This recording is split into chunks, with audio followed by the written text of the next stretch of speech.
The first famous female golfer was Mary, Queen of Scots. In 1565, the day after her husband, Lord Darnley, was murdered, Mary happily played golf instead of mourning his death. When she was later tried for treason many years later, her golf after Darnley's death was cited as evidence of her cold-heartedness. In 1587, she was convicted and beheaded, and women's golf had gotten off to a slow start.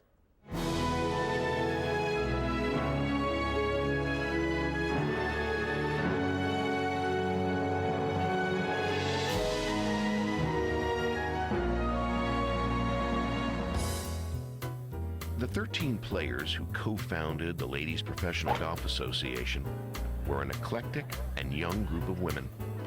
Most of the players were in their 20s and bookended by teenagers and a few women in their 30s.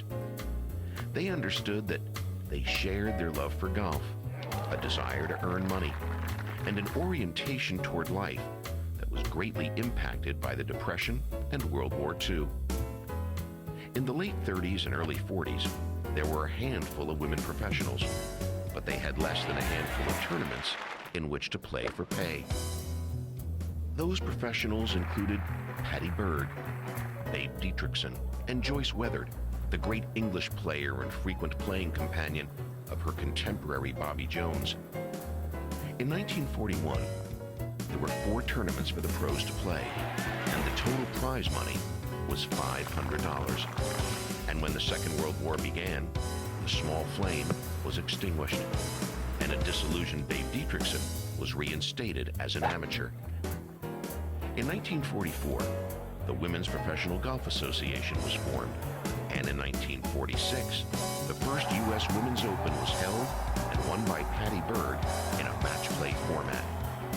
The WPGA lasted 5 years, and its president, Betty Hicks, wrote, "The first organization of women's professional golf was conceived in wrath, born into poverty, and perished in a family squabble." In 1949, the Ladies Professional Golf Association was formed, and Patty Berg and the Babe were its 2 biggest stars. Patty was an all-around athlete. She speed skated, won medals at track, and was the quarterback for her Minneapolis neighborhood football team, the 50th Street Tigers, before she turned her attention to golf. She was the leading amateur in the late 1930s and turned pro in 1940. By the time the LPGA began in 1950, she was unable to play full-time because she was so busy promoting the game through clinics and exhibitions. Patty was the LPGA's best player, and Babe was its biggest personality. The Babe was also an all-around athlete, perhaps the greatest who ever lived.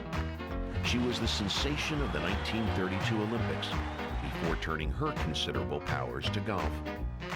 She was a born showman, a spontaneous and gifted entertainer, and willing to do anything to market herself and the LPGA.